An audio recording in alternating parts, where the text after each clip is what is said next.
தொழுகையினுடைய முக்கியத்துவத்தை பேசுகிறீங்க. இப்போ சொன்னீங்க தொழுகையினுடைய விஷயங்கள் ரொம்ப இதானது. இப்போ இந்த விசேஷ தினங்கள் இருக்குல்ல, மேராஜனுடைய இந்த நாள், ஷபே பராத்தினுடைய இந்த நாளில் விசேஷ தினங்களில் எல்லா பள்ளிவாசல்கள்லையும் நிரம்பி வழியும் தொழுவாங்க. அப்போ அதே கூட்டம் மற்ற நாட்களில் ஃபர்லான தொழுகை கூட அவங்க வர்றதில்ல. அப்போ என்ன சொல்கிறாங்கன்னா, இந்த மாதிரி விசேஷமான தொழுகைக்கு நீங்கள் வந்தீங்கன்னா அல்லாஹ் உங்களுடைய பாவங்களை மன்னிச்சிட்றான் அப்படின்ற மாதிரியான ஒரு அமைப்பில் அங்கே பேசப்படும் பொழுது அதுக்கு வரணுங்கிறது ஓகே. ஆனால் அதே நேரத்தில் மற்ற நாட்களில் எல்லா வக்தலையுமே வந்து பள்ளிவாசலில் ஒரு செஃப் 2 செஃப் தானே இருக்குது. அப்போ இதை விட்டுட்டு இதுக்கு முக்கியத்துவம் கொடுக்கக்கூடிய மாதிரியான ஒரு சூழல் இருக்குது. அதுக்கு வந்து இந்த மாதிரியான விசேஷ தினங்கள் வந்து என்கரேஜ் பண்ணுற மாதிரி இருக்குது சார். அப்படி இல்லை.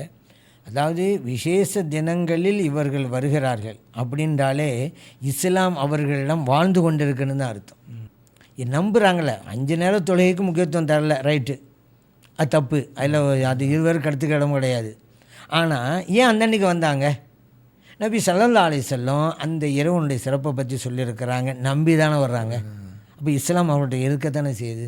ஒன்று வேணாம், பெருநாள் தொழுகை வச்சுக்கிறோமே, பெருநாள் எவ்வளோ கூட்டம். இப்போ அவங்க பெருநாள் தொழுகைக்கு வந்தவங்ககிட்ட நீங்கள் 5 நேர தொழுகைக்கு நீங்கள் வரலையே, ஏன் பெருநாள் தொழுகைக்கு வந்தீங்கன்னு கேட்போமா? அல்லது பெருநாள் தொழுகைக்கு வந்தீங்கல்ல, அந்த மாதிரி 5 நேர தொழுகைக்கு வாங்கலை அப்படி சொல்லுவோமா? இப்போ செகண்ட் சொல்கிற மாதிரி தான் இதான வரும். அதான் மார்க்கம். ஏன்னா இறைவன் கொள்ளலாம் சொல்லும் பொழுது யஅமல் மிஸ்கால தர்ரத்தின் ஹைரன் யரா, ஒருவன் அணு அளவு நல்லது செய்தாலும் அதை கண்டுகொள்வான். இப்போ ஃபர்ல விட்டுட்டார், கடமையான தொழில் விட்டுட்டார், நஃபிலான தொழிலை தொழுகிறாரு. இந்த வசனத்தின் பிரகாரம் இதுக்குள்ள நன்மை கிடைக்குமா கிடைக்காதா? கிடைக்கும். ஒரு ஆள் நல்ல செல்வந்தார், ஜக்காத்து கொடுக்கலை, அது கடமை.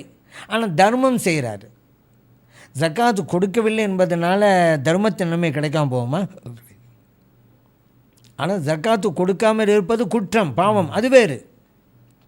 அதற்குண்டான விளைவை அவர் சந்தித்து தான் ஆகணும், இறைவனுடைய பதில் சொல்லி தான் ஆகணும், அது வேறு. ஆனால் இவர் செய்த இந்த நற்செயலுக்கு நன்மை உண்டா இல்லையா? அந்த மாதிரி தான். ஒரு ஆளுக்கு உதவி செய்கிறாரு, தொழுவுறதில்லை. ஒரு ஆளுக்கு உதவி செய்கிறாரு, என்ன 5 நேரம் தொழுது அவருக்கு ஏன் உதவி செய்யணும் கேட்போமா? இல்லை, அதுக்கு நன்மை. ஆனால் சிறிது செய்தாலும் நன்மை கிடைக்கும், கடமையை விட்டாலும் தண்டனையும் கிடைக்கும், அவ்வளோதான். அதில் நீ இப்படி செஞ்சால் தான் அப்படி செய்யணும். அதனால் நீ ஜக்காத்து கொடுத்தா, ஜக்காத்து கடமையாச்சுல, ஜக்காத்து கொடுத்தா தான் நீ தர்மம் செய்யணும்னு சொல்லக்கூடாது. ஃபர்லு 5 நேரம் தொழுகை, அந்த தொழுதா தான் நீ நபில தொழுன்னு சொல்லக்கூடாது.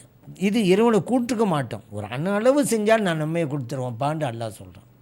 ஆனால் அப்போ அவங்களுக்கு விழிப்புணர்வு உண்டு பண்ணால் நம்ம இப்படி சொல்லலாம், ஏங்க இன்றைக்கி வந்தீங்க, நல்லது, பாராட்டத்தக்க விஷயம் தான், மார்க்கம் சொல்கிறத நம்பி தான் வந்தீங்க, ஒரு நம்பிக்கையில் தான் வந்தார், இல்லை அவர் வீட்டில் தொழுது தூங்கிட்டு இருக்கலாம்ல, அது நம்புகிறார்ல, நம்புகிற வரைக்கும் இஸ்லாம் இருந்துக்கிட்டு தான் இருக்குது, முழுமையாக இல்லாவிட்டாலும் இருந்துக்கிட்டு இருக்குது. அதனால் அந்த மாதிரி நீங்கள் கடமைக்கு முக்கியத்துவம் கொடுங்கன்ட்டு உபதேசம் பண்ணணுமே தவிர நீ 5 நேரத்தோட வரலை அதனால் இன்றைக்கும் வராத அப்படின்னு சொல்லவே கூடாது.